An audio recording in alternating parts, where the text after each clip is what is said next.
Hi, Tuck's my name, guitar's my game. Glad you came. Okay, welcome to this Hot Licks video.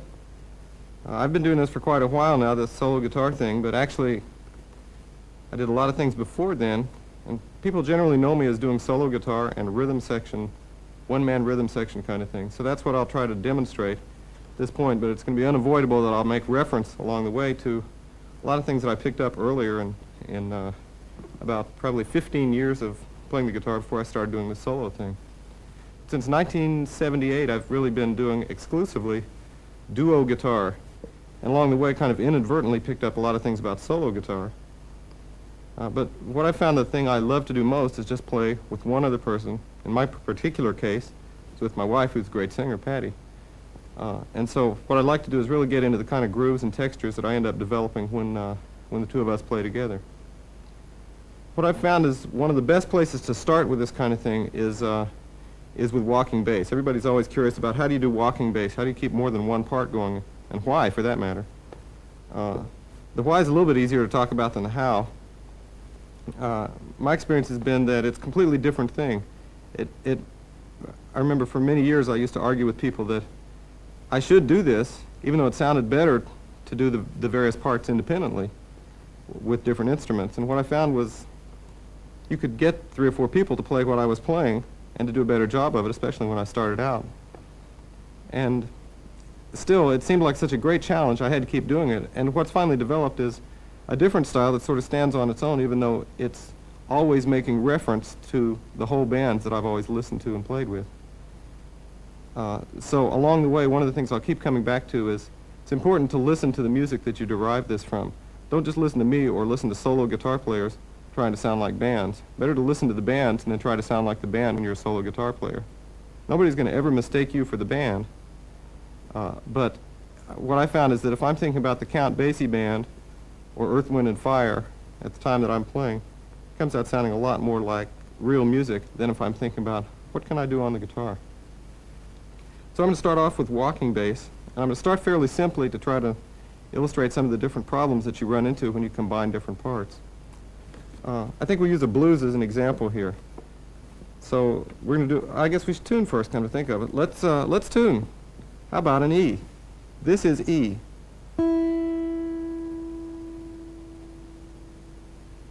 Let's try another E.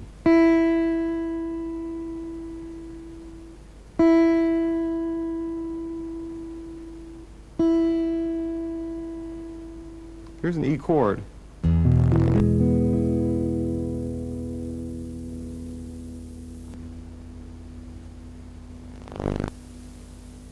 Okay, so we want to move in the direction of doing something like this.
to another that I wouldn't have imagined being able to pull off, now are really pretty easy to me because I'm just in the habit of working with that all the time.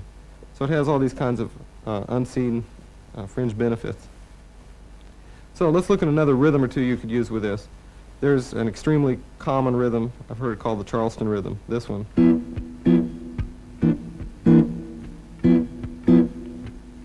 Here it is with the bass.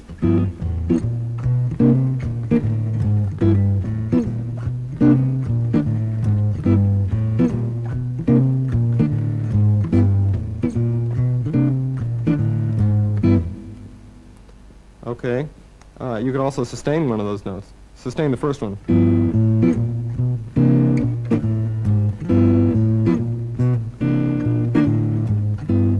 Notice I'm fingering in a different way both times because I'm just doing this in real time, and if I didn't get the fingering right the first time around, I'll change it in order to get the sound I'm looking for the second time. Or you might sustain the second one. I don't think that'll sound very good. That doesn't sound very good at all. Let's do it anyway.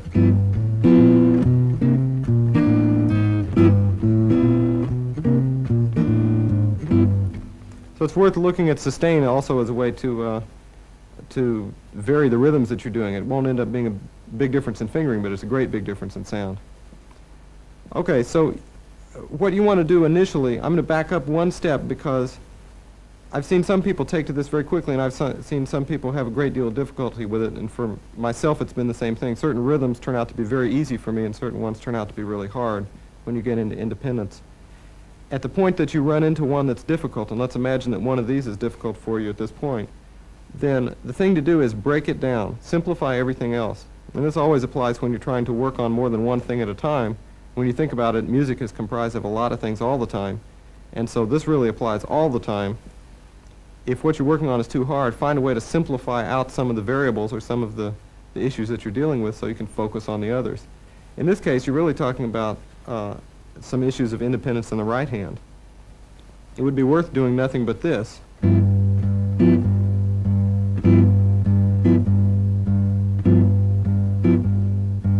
Because you may have a tendency to do this instead.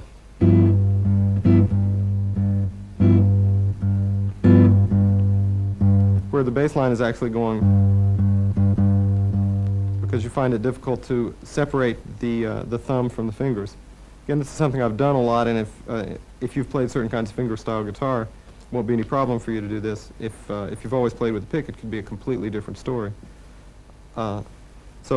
Again, simplifying is a good idea. Likewise, with this independence of feel that I'm talking about, it's worth, there are 2 or 3 kinds of exercises you can use. One is playing the specific musical pattern, making a point of holding one finger down.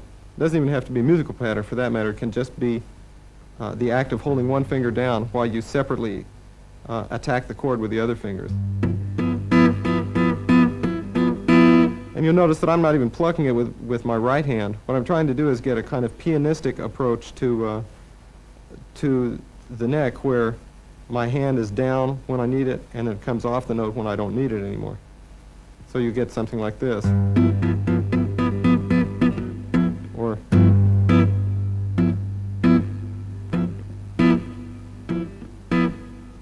now, your first finger won't always be on the bass. It happens that that's one of the easiest ones from the standpoint of independence. But let's imagine that let's say you're right in the middle of a chromatic line. Your second finger is on the bass, but you're still on that chord. This is much harder to do for me, and I'm assuming for you, but you should do it. Likewise, well, if I can't do it, I shouldn't ask you to do it, but you should do it anyway. If not that chord, some other chord, in order to develop the independence by which you could hold one finger down while attacking with the other 3 fingers. It's easier with your pinky. So along the way, you're going to find that any different finger might be on the bass note. And that also has a lot to do with voicings, which is a related subject here. Your whole career won't be just spent going from G13 to C9 to the 3rd fret. You may very well be going anywhere, and you may happen to land on any finger and need a particular chord. let's say you're going, and somewhere around in here you decide you want a chord. Okay, well, you're already on this finger, so that means these three fingers have got to find the chord. But there are probably all kinds of G7th chords and G13th, G9th, and all the other related chords around here. It's just a matter of mapping out the notes. I mean, it happens that we've got the same ones available. But then we've got this one, that one, that one. You could suspend it. This is all while this is happening in passing.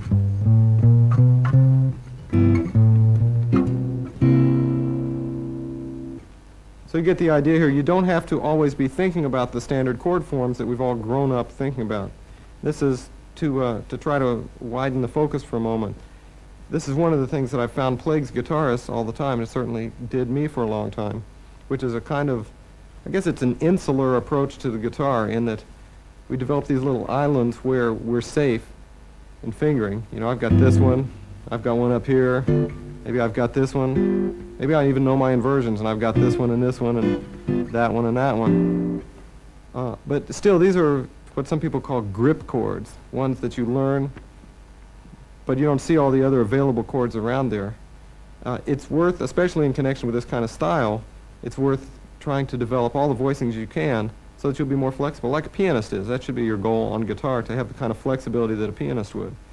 And the biggest differences are that it's easy to see on the piano and it's easy to play. And those are two pretty big differences. So what I would encourage you to do is, let's say that it's a G7th chord or G9th or G13th. Just try to visualize those notes all up and down the whole fingerboard, every note that you might find in a G dominant chord. So let's say we'll include all those notes. The root, the ninth, the third. We'll skip the fourth because that'd be a suspended chord and that's a different sound. The fifth, the sixth or 13th, the dominant seventh. You're back to where you started from. Okay, now you're going to find those on all the strings.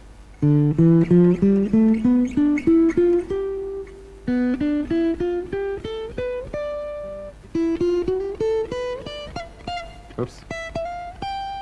So they're all over the place. Now this is the way a piano player sees quite naturally, because you can see what note you're playing all the time.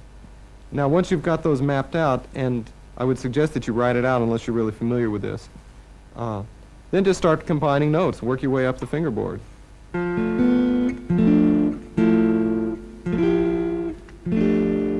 These are more or less random combinations of those notes. Some should sound good, some should sound kind of strange.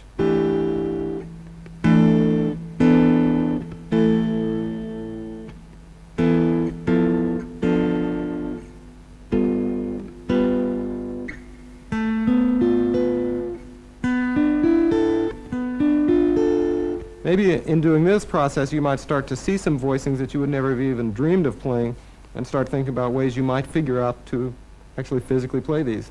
For example, if you happen to come across this combination of notes functioning as part of the G7th family, then by the time you've gone through this process, you'll be thinking about what are some adjacent notes on one of these strings. Okay? For example, you could raise or lower this note on the string.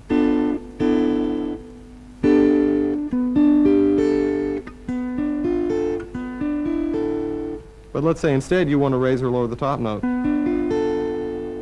Well, raising's not too much of a problem. Lowering is too much of a problem. But you might start thinking about that sound. It might open you up to that sound, and you might say, okay, I want to find some way of getting that sound at some point. Maybe you play it up here. It's a lot easier. So what I'm suggesting is a way of essentially demystifying chords as much as possible.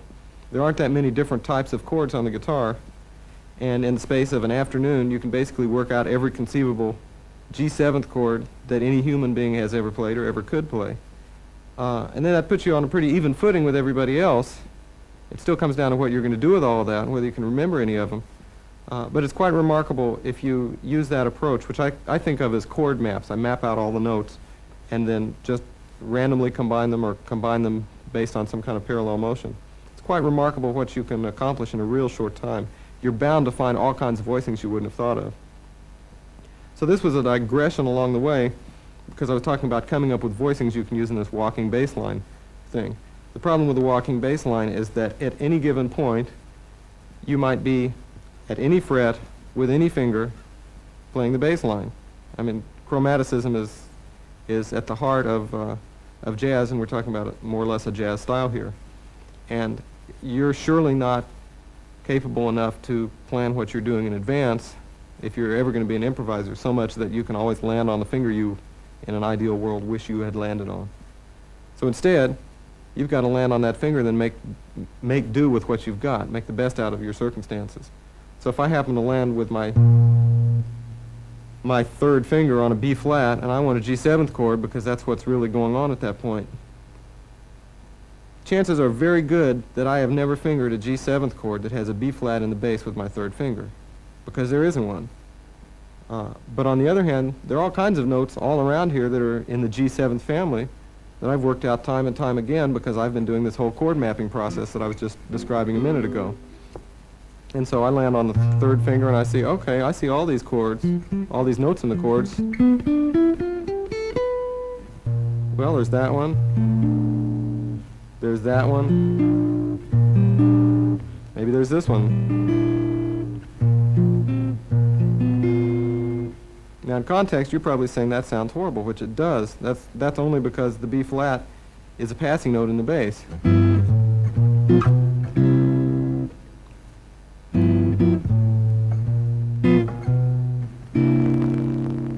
In context, it sounds fine. It's only natural that you'll have that dissonance along the way. So anyway, you can come up with any kinds of voicings you want to. It's like every other aspect of this. You can go as far into it as you want to, or not very far at all, and you can still make all kinds of music with it. One of the beauties of this style is that once you get some of the basics down, you'll find that, as I said before, you don't have to be a great bass player. You also don't have to know every voicing in the world, and you don't have to know every tune in the world to entertain yourself for hours at end, and entertain other people too. Okay. Now I want to extend this idea of rhythms a little bit and talk about a concept of using systematic thinking about rhythms to increase your options here. And specifically, I'm saying that if you break down the components of rhythms, of comping rhythms, we're basically talking about an eighth note pulse. If you played every single eighth note, you'd really have a shuffle, just like I was playing.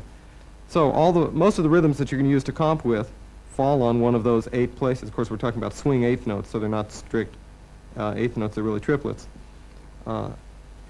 So what you want to do is have the freedom and the flexibility to be able to attack any of those or any combinations of those that you want to. You immediately run into some independence problems. So I would suggest doing some systematic working with rhythms in order to get yourself nice and free so that certain ones aren't a lot easier than others, because the easy ones are the ones you're going to do. So let's do some things that'll make them all equally easy. That's the goal here, really. So one set of those eighth notes that you can do is the set that coincide with the bass notes. That's pretty easy. Actually, you'll notice I'm still using the independence. The bass note is just sitting there. It's legato. The comp is staccato. Not just staccato because I cut it off in the right hand somehow. You'll never make it if you just do it that way. Instead, it's staccato because I'm only holding it down a short time with the left hand. So you get that sound. So you can expand that and carry it all the way through the progression, doing something like this. You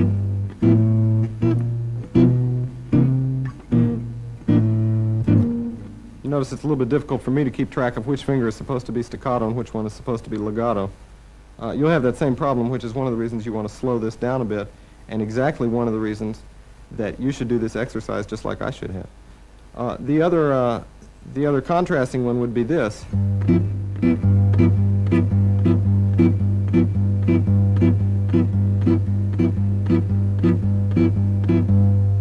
There all the chords are coming on the off beat. Those are the contrasting beats to the on beats.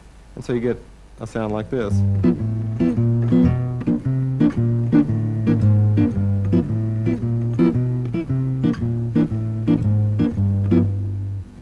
course, most rhythms are mixtures of those two things, and that's where you get things like, which is on the beat, off the beat.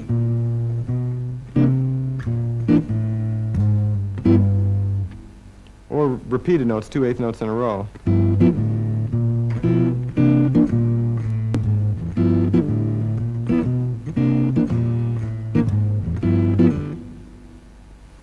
Okay, now what I want to suggest is make up some rhythms that you can run all the way through a set of changes. And you can do this with standard changes or blues or whatever song you're interested in working with. And I look at those as just rhythmic rudiments. What we've been talking about so far are ones that repeat every bar. It's the same rhythm over and over again every bar. You could also have ones that alternate, like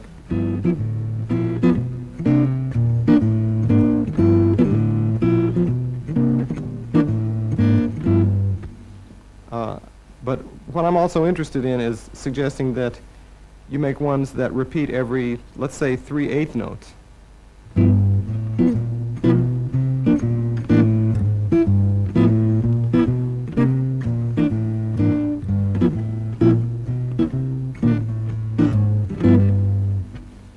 And of course, you're going to run up against all the same kind of fingering problems that you're watching me run up against right now, and do my best to pretend that I can solve in real time.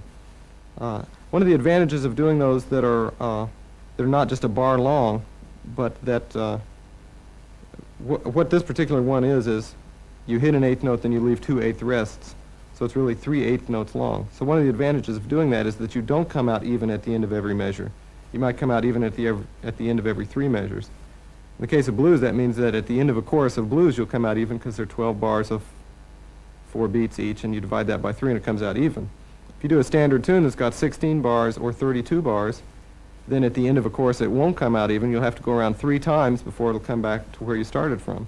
And that's a good challenge. If you can get all the way through a tune, once for that matter, but if you can get all the way through the tune 3 times and come out where you started from and actually solve all the fingering problems, then you're likely to develop a great deal of flexibility when it comes to comping and actually improvising rhythms along the way.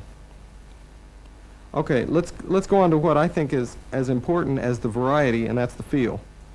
The one thing that I've been trying to leave out all this time has been what I think of as the third part that you always want to have in there. It tends to bring everything to life, and that's the percussion, specifically the backbeat. It happens on 2 and 4. There are all kinds of ways you can achieve it, but check out the difference between the first way, which will be without it, and the second way, which will be with it.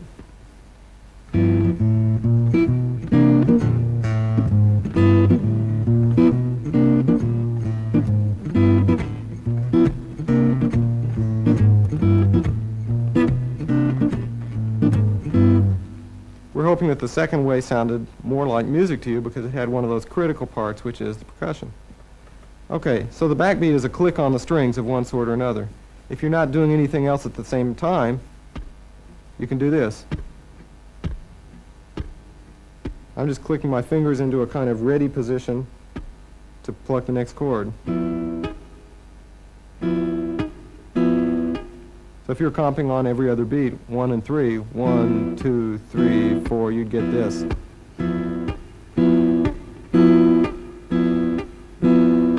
Of course, you won't be doing that. What you'll be doing is playing a bass line at the same time and doing a syncopated comp. So let's look at the different aspects of that, and then we'll combine them. We're now talking about 3 parts, by the way. We're talking about the bass, we're talking about the chords, and we're talking about the backbeat or the percussion. So rather than try to put all 3 together at the same time, it makes more sense, in line with what I was saying before, to simplify. Take 2 parts, work it out for the 2 parts, and then see if we can get the third part in there. Okay. With respect to the bass is happening on every beat. And unfortunately, the comp has to happen at the same time, or unfortunately, the percussion has to happen at the same time as the bass.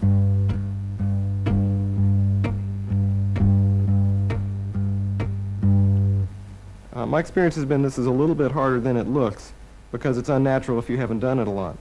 That being the case, simplify it by doing it very slowly. The other way to simplify it is to exaggerate it drastically. What you'll notice is you have to make a different stroke on the bass if you're at the same time slamming your hand down against the strings.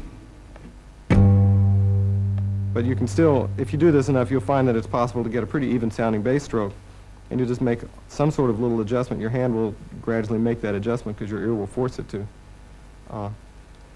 Okay, for the comp, it's the same kind of thing. Let's say we're going to do this pattern.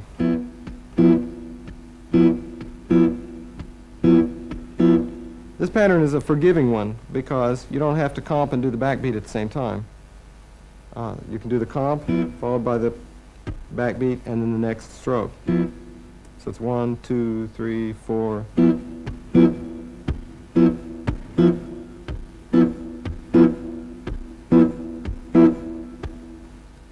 Others are not quite so forgiving. Take the extreme case where you're comping on every quarter note for some reason. Well, how are you possibly going to do a click to mute the strings at the same time as you're hitting a chord? And the answer is, of course, you're not going to do that. Instead, what you're going to do is do a different attack on that chord so that it sounds more percussive. And what I do is something along the lines of this.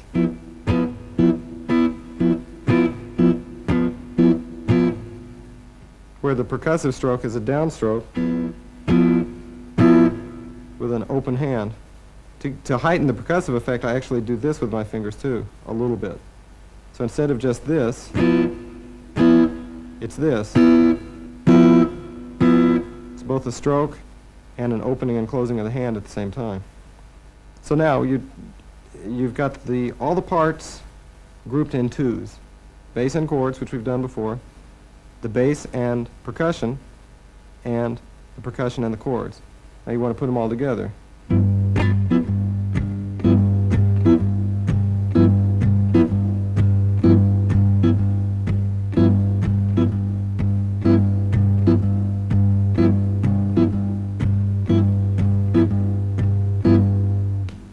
Notice that in line with what I was saying before about simplifying, I'm only playing one note, and I'm only playing one comp chord, and I'm only playing one repetitive rhythm. Later, of course, you want to introduce the other notes, work out the chord changes, and get some kind of flexibility in your comping patterns. So what I'm suggesting is that you think of each of these three parts as a separate one and then work on ways of combining two of them until you get that, and then you'll have to slow it down again and work on a way of getting all three of them to happen at the same time. All of what I'm talking about the backbeat here is going to apply totally if we're talking about funk rhythms or if we're any kind of rhythm you're talking about. The percussion is still the same kind of issue. And typically in the kind of music that I'm dealing with anyway, we're talking about some kind of click on 2 and 4. Okay, I'm actually going to do a chorus of blues here and just try to incorporate what we've talked about so far with some rhythmic variety, some keeping the backbeat going, and varying the voicings as well. I'm going to try not to incorporate all the other little details that'll make this come alive past that. So let's do that.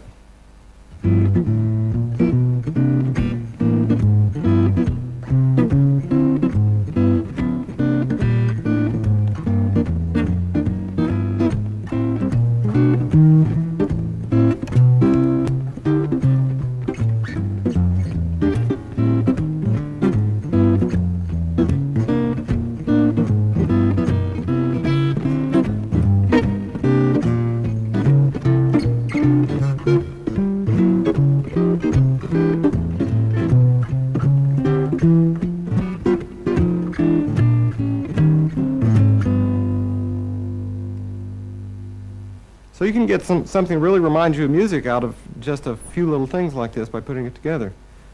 However, it's very hard for me to restrain myself from doing all the other kinds of things that bring it even more to life. One is a kind of triplet technique or Raschiato approach. The great guitarist Buddy Fite used this actually way better than I do. I admire his use of this a great deal. I do it as a kind of loose stroke to create a triplet feel, and let me demonstrate it first and talk about it.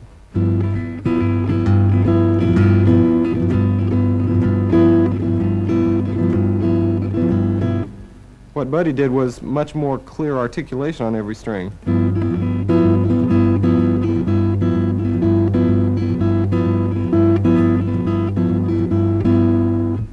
So if you incorporate that into the song, it brings all kinds of extra rhythmic life into it.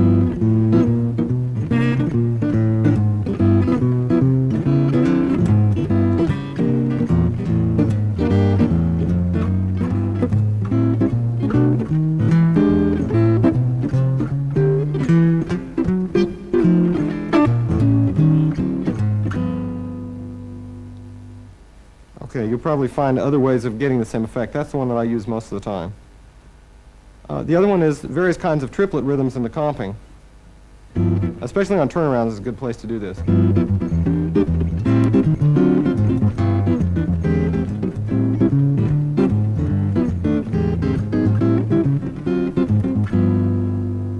the suggestion would be just think of any kind of triplet rhythm that you can come up with independently of playing the bass line and the comp at the same time. Just work on the comp, make up all the cute triplet rhythms you can, and if you need to, write it out in order to remember what you came up with, and then say, now how am I possibly going to combine that with the bass line?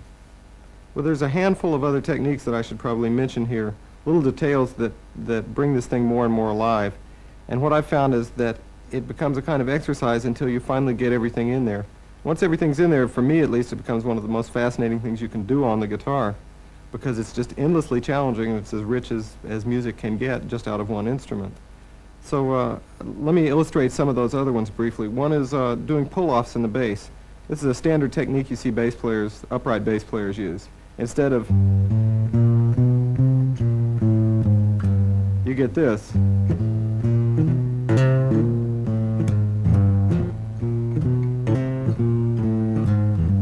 What I'm doing is, whenever I have the opportunity, at the last minute before going to the next note, I actually pull this note off.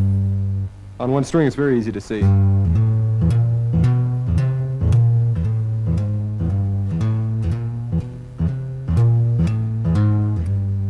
And you don't quite hear that low E note.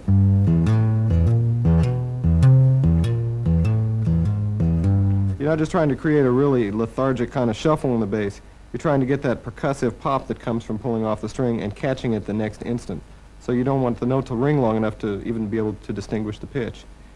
A lot of the time you can't get that for fingering reasons, but you can throw some of those in. And in just a minute I'll do that. Another one is playing off beats with your index finger. And there are a couple of ways you can do this. I illustrated this earlier without talking about it. That's doing off beats in the bass. Instead of and so forth, you can bring it a little more to life just by anticipating some of the notes with your index.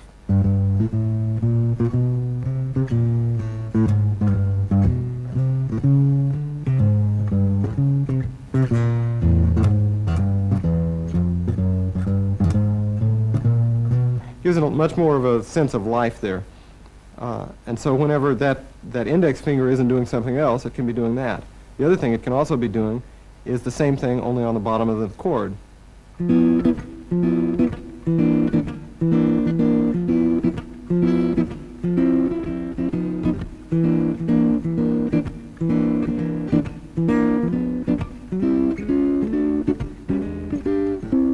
get the idea for that. Okay. And final thing is just details. When you think about your guitar playing, think of everything else you do that gives it any kind of life. And the two that particularly come to my mind are sliding, which is very idiomatic on the guitar, and vibrato or bending. All those kinds of things can happen in this style too. So everything that you know, you can cram into this style, and it just gives it more texture and more density and makes it seem less and less like a caricature of music and more like real music. So you can... fingerings come into question immediately with the sliding. You might want to go. Now the effect you want is this, while this note's ringing. So you find a fingering that's an alternative fingering that allows you to keep this finger down while you move the other three.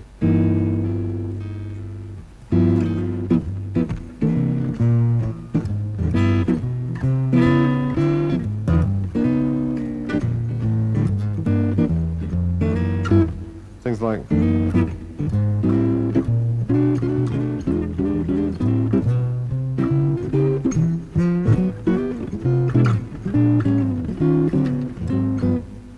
vibrato, you just notice me do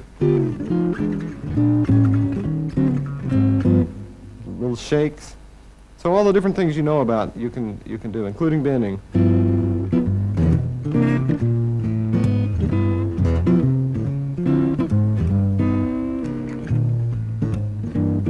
know, your double bends, you can use those in there. Anything you use, put them in there. So when you put it all together with the pull-offs over here, and the offbeats in your index finger, and sliding, vibrato, anything else you know, you get something that's pretty rich. And so I'll play another couple of courses of this just to try to put it all together for you. We'll see what comes out.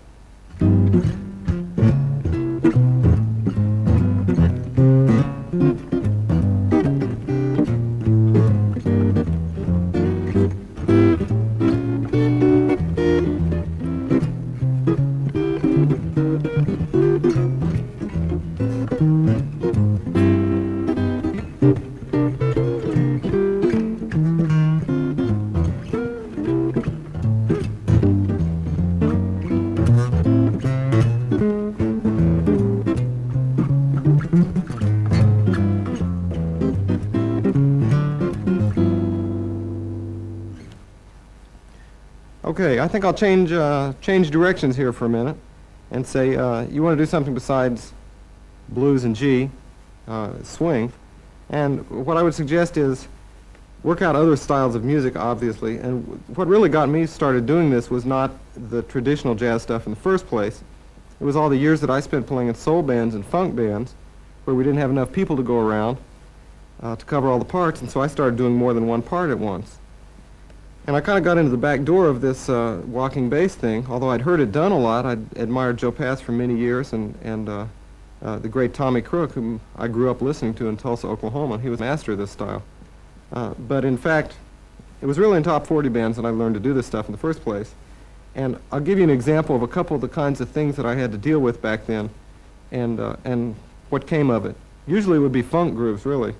And I remember a particular one from Betty Wright's Cleanup Woman. And it had 4 really funky guitar parts plus a bass part. And there were only about 3 of us in the band, and one of them was a drummer. He couldn't do any of the parts. And so we ended up trading off and doing all these different parts together. And I remember it was an enormous technical challenge for me, but I learned so much by doing this. It was a combination of just 2 parts, and I'll demonstrate them to you.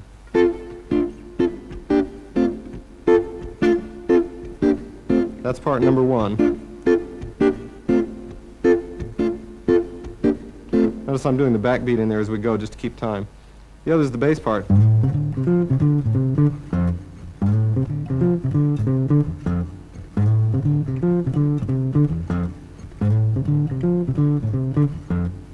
Okay, so we didn't have enough guys to go around to cover all the parts, and there was still another couple that the great player Terry Saunders used to do.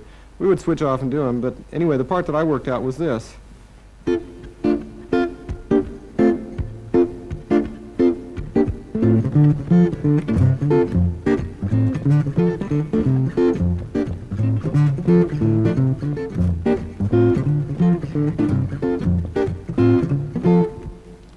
So that's just an example, and we'll include that one in the book so you can figure out how I fingered it.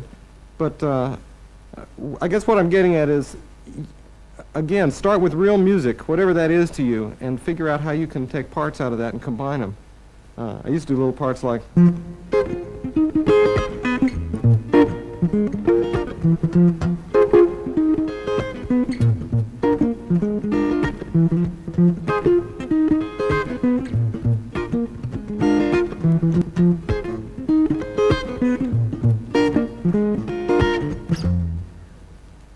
And you can have a lot of fun with those things. So now that I'm doing what I'm doing with Patty, of course I have to do the whole band thing, and so it gets a little bit more organized than that. I have to do another part or 2 on top of it. So with these, unlike the swing thing, once you get it, or in the case of the swing, once you get it, you can just kind of improvise and make it up as you go along.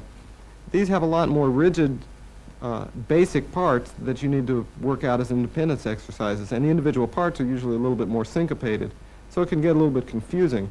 It took me years to realize that I might have saved a lot of time by writing some of those parts out rather than just by trying to keep it all juggling in my head. And so you might find that that's easier to do. I don't usually do that. But I'll demonstrate a couple of them, and I think in both cases I'm going to tune down to a D here. Use that about a third of the time probably.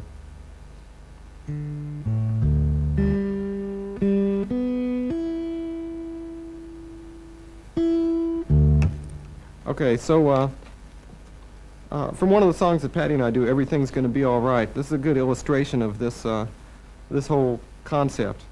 It takes advantage of all the different techniques that I use to create this. The first is, you're talking about a 16th note feeling in the bass. And my approach to getting that is using my thumb and doing a double stroke. Just exactly the same kind of technique you would use if you were holding a pick, only you're just doing it with the side of your thumbnail.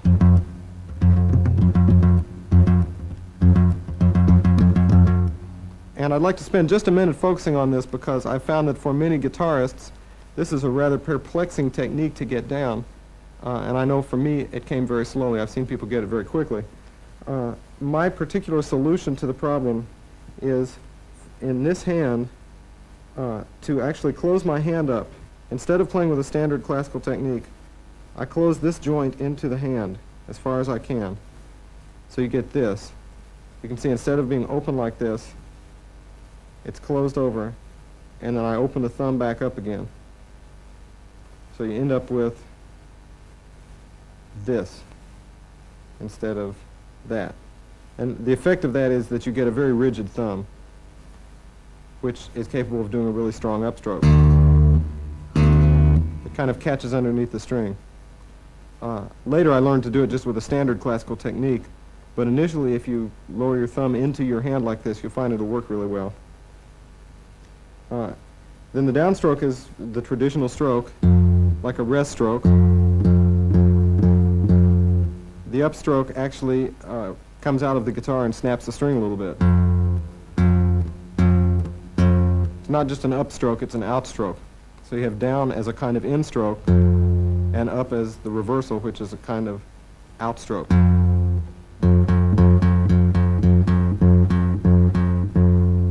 Okay, well there you've got 16th notes, so you can play any rhythm you want to in the bass.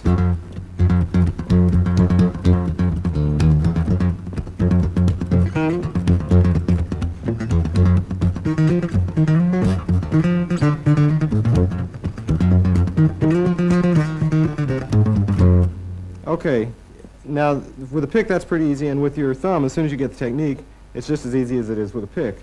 The only problem is you can see my hand is waving back and forth, and it's a different issue if you want to play anything on the top at the same time. So what I found was you can, if you use a slightly different technique in the thumb part, then you can get the fingers to do what they want to do, which is play some chords. And I do this either with a kind of open-handed strum or traditional classical plucking. Here's the open-handed strum. Something like that. I'm using just the tips of 2 fingers, could be the tips of 3 fingers, whatever you like. It could even be your pinky. I do it with my pinky sometimes. Or traditional classical technique. Or a combination of those two.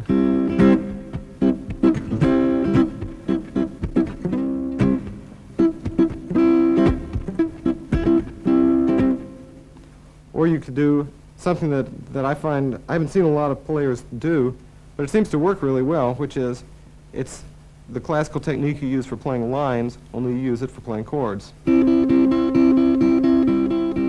this case, I'm strumming 2 or 3 note chords. That's about all you need most of the time. That's about all I find that I can get. By the way, I don't have any fingernails. I cut them off in frustration about 12 years ago and never looked back. I would suggest that you be careful with your nails if you're a classical player trying to do this, because you'll rip your nails all apart. And I can't tell you that much about how to do this properly. You'll have to adjust all kinds of angles and everything else if you're not using fingertips. I do have some fingernail on the thumb, just a short one, and that's what's catching the string on the upstroke. So anyway, the particular part in question on this song, Everything's Gonna Be All Right, or the parts in question were this: 1, 2, 3, 4.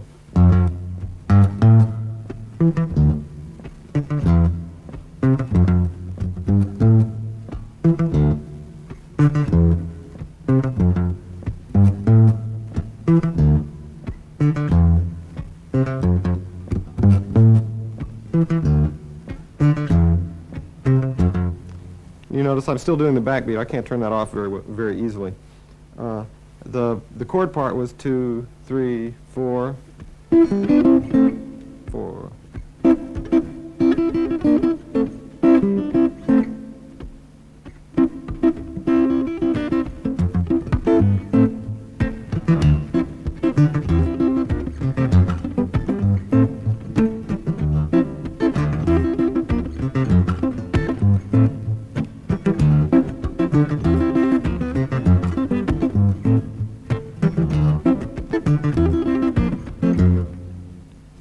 notice what I'm doing here is a combination of all those different techniques I was talking about before for hitting chords and the simultaneous down and up strokes in the bass. The most difficult of those is the one that I'll focus on the most, just because I don't think people talk about it very much. And that's the one where you're alternating your index and middle fingers on the chords. So that's the...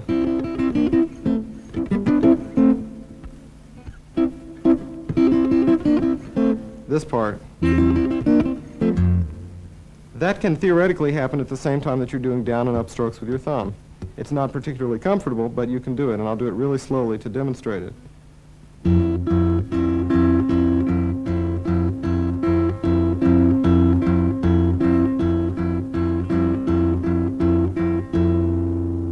And if you speed it up,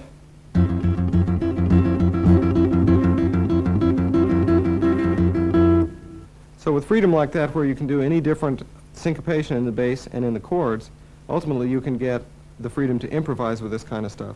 And that's what I found I've done more and more on a song like this. Originally when I worked it out, it really was very much an exercise, and the most I could do was just keep it together.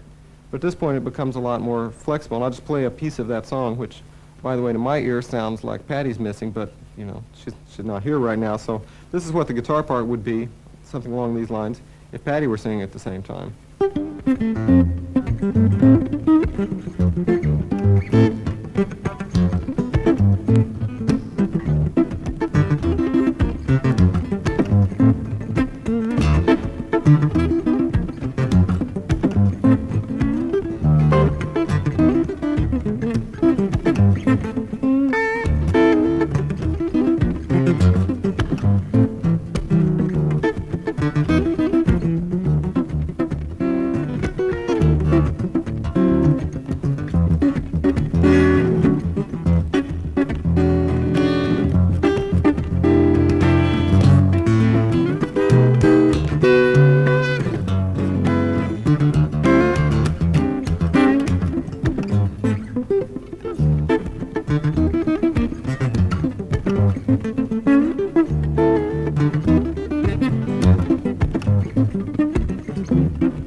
Okay, so you get the idea. What you're seeing is that I'm incorporating everything I've talked about in the swing bass, all the different little tricks, the pull-offs, the slides, everything else I know on the guitar. I've just sat down and worked out a way to try to incorporate those in at the same time that I'm doing this funk thing. And the approach, you're seeing something that's a lot closer to the finished product than you're going to do if you haven't done this as much as I have. But the approach is, again, one of whatever it is that you decide you want to isolate and work on, simplify the other parts of it.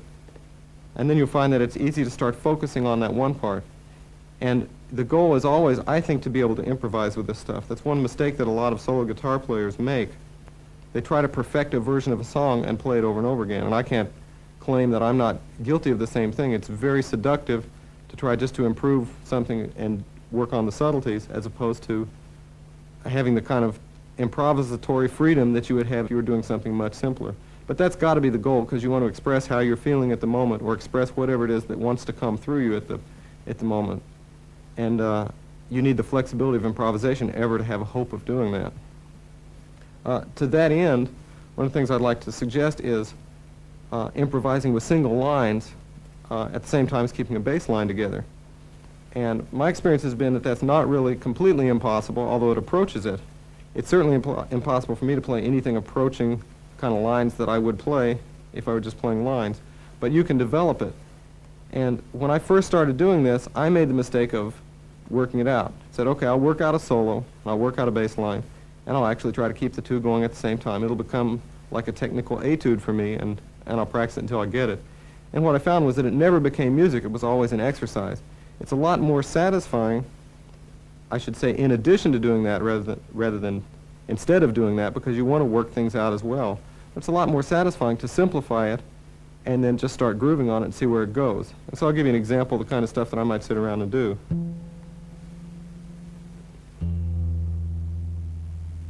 We're back in standard tuning now. Maybe I'll set up the simplest possible bass line first. Might even play it with my thumb.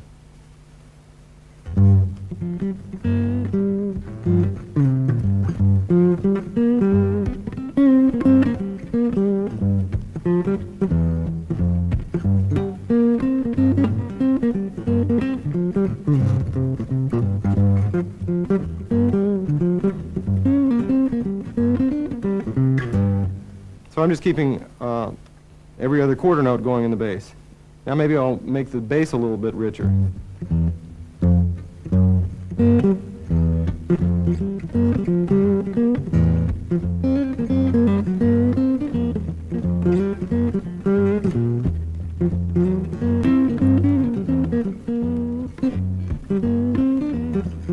Notice I'm using my thumb all the time in the bass. That's a useful thing to do, although at some point you want to say, don't let yourself do that. See what all you can get out of not using your thumb.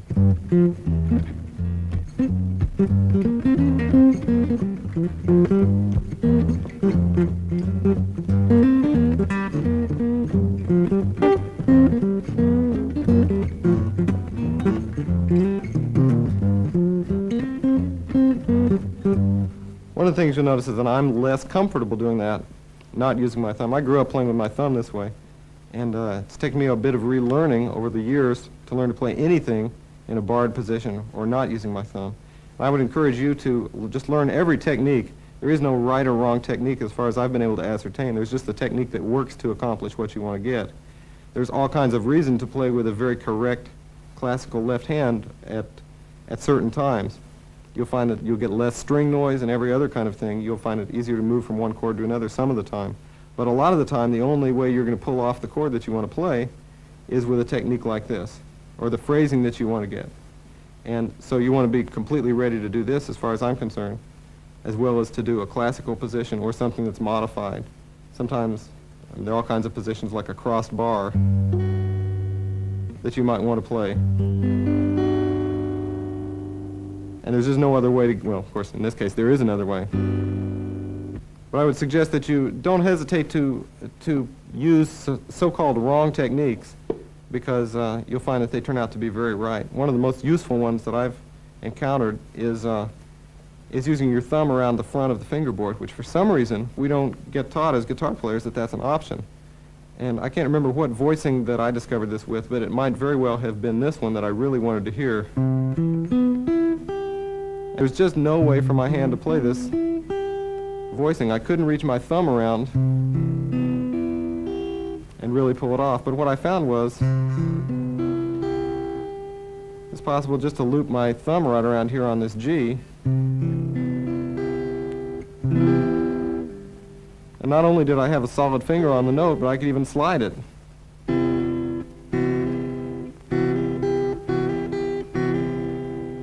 So that's just an example. Another one that I came up with was this. Actually, in this, yeah, you couldn't get it in this tuning. You always need a nice 13 sharp 11 chord, don't you?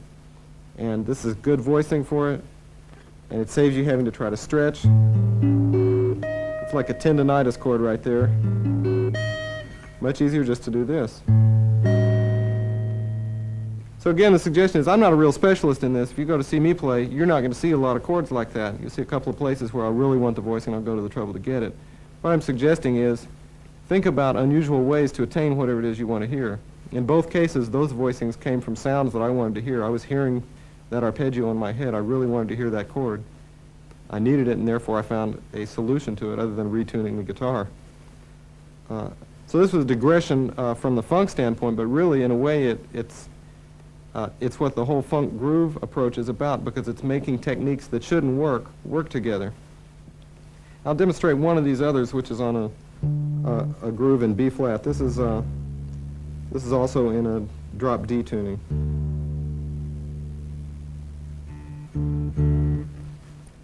This one actually has 4 parts to it, and it's a cute tune. This is a modification of something that I heard a whole band do. And so here's the bass part.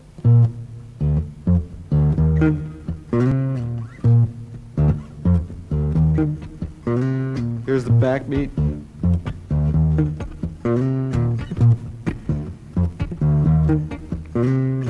guitar part.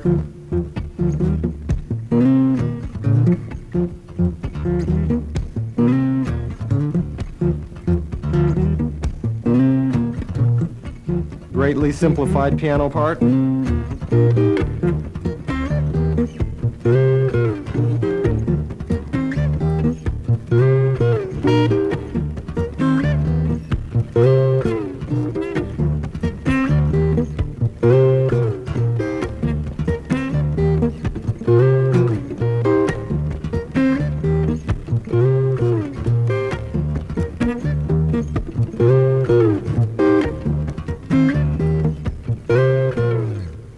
So that's a pretty fun one, and I would encourage you to try that out. Again, in every case, it's just thinking about what a band would do and working out some way to create it, whether it involves double strokes with a thumb or some technique I've never even thought about using. You'll just find that if you think in terms of doing it, especially if you see somebody else doing it, it's pretty useful to see somebody else doing it and think, oh yeah, I could do that. Because I've had students that learned this stuff in a fraction of the time it took me. If you can save yourself a few hours, I would be very happy about that. If you come back to me and play these things better than I'm playing them, I'll be especially happy about that, because then that'll give me a challenge to work harder.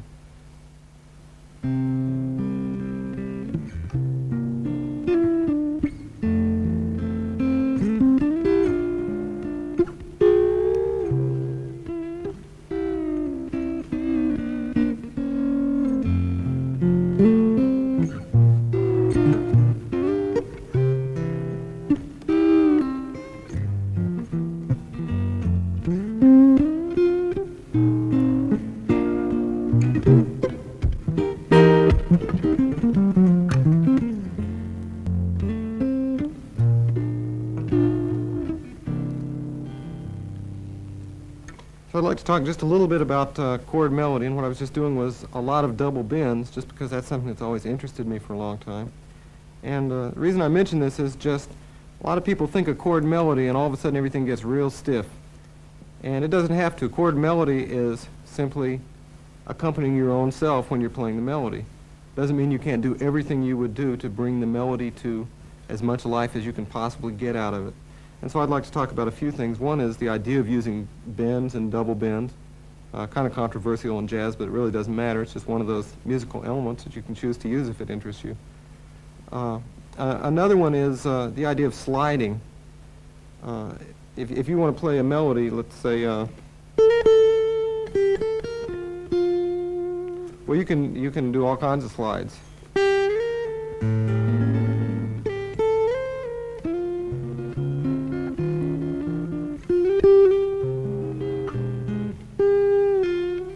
And bends.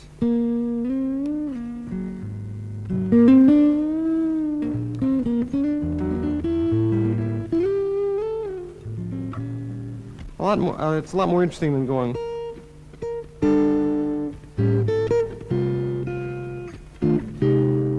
Chord melody is not all just block chords.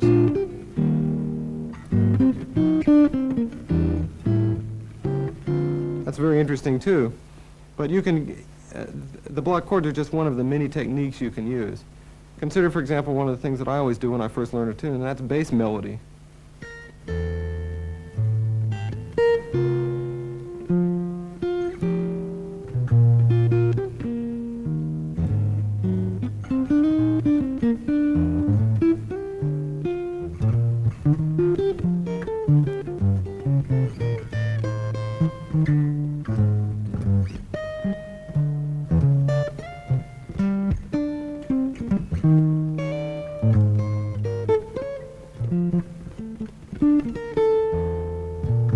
Now from there, it's just a step.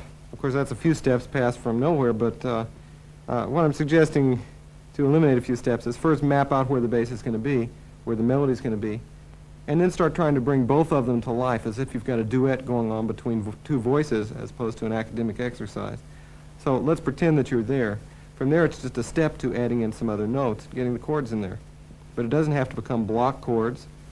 Once you've got the bass and the melody, you don't just have to fill it out with a static block of notes. You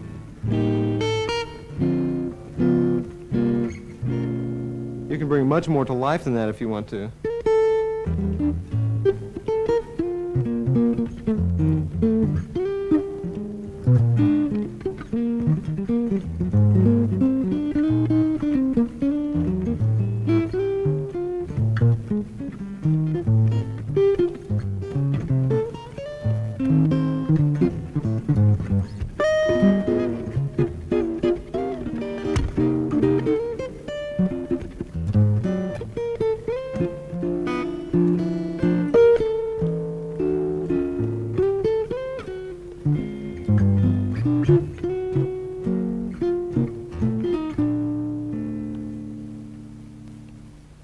thing you can do that I find that particularly brings the melody to life is just letting the melody lead the chord. A lot of people think of the melody as just the top note of the chord and then they work down. To me, the melody is the whole life of the song, and then you just let the harmony fill in underneath.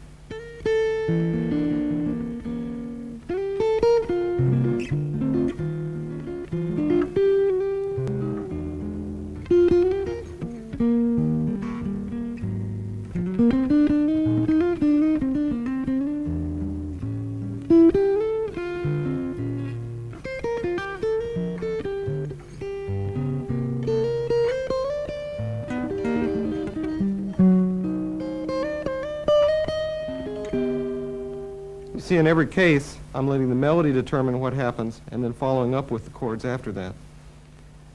Now, of course, you can make the chords as elaborate as you want to underneath, but one of the things is the more interesting your other parts become, the less anybody's going to notice the melody. This brings up a really important issue when you're doing more than one part at a time, and that's the balance between those different parts. And the model I use to think about it is just a mixing board. You got a fader for each one of the parts. Okay, I'm going to turn up the bass. Let's just fade the melody out a little bit. Get to the point where you can have complete freedom in adjusting those things. And one strong suggestion is if you're trying to make the melody alive, then try just lowering the volume of everything else. So instead of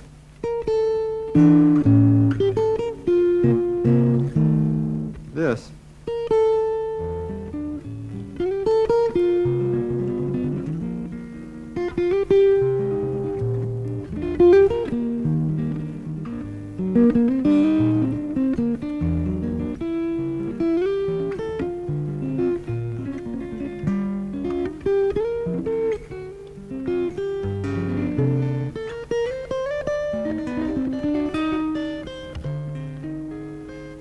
you can see what's happening. I'm just trying to keep the focus on the melody there. And you find this is pretty effective when it comes time to have anybody recognize your tune. The more interesting you're going to make some other part, the softer you better play it, or else nobody will notice what you were originally trying to focus on, which is the melody. Also, you notice I'm doing a lot of arpeggiation with my right hand. This is an example of an idea that's very important to me, which is ripping off everything you possibly can from every other musician that you can get a hold of their music. And in this particular case, the musician in question is Sabicas, the great flamenco guitarist. And at some point, a record fell into my hands of Sabicas. And I slowed it down to half speed, like I always do with anything that I can't figure out at regular speed. And when I finally figured out that there was just one guy playing the guitar, I was very, very depressed for quite a long time, but at least one of the things that I learned from that was all these ascending and descending arpeggios.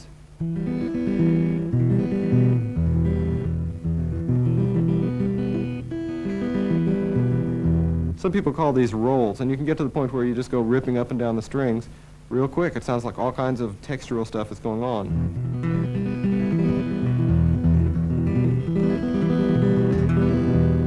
Another one that I don't remember where I stole this one. It could have been Earl Clue, and I don't know where Earl got it, but anyway, here it is.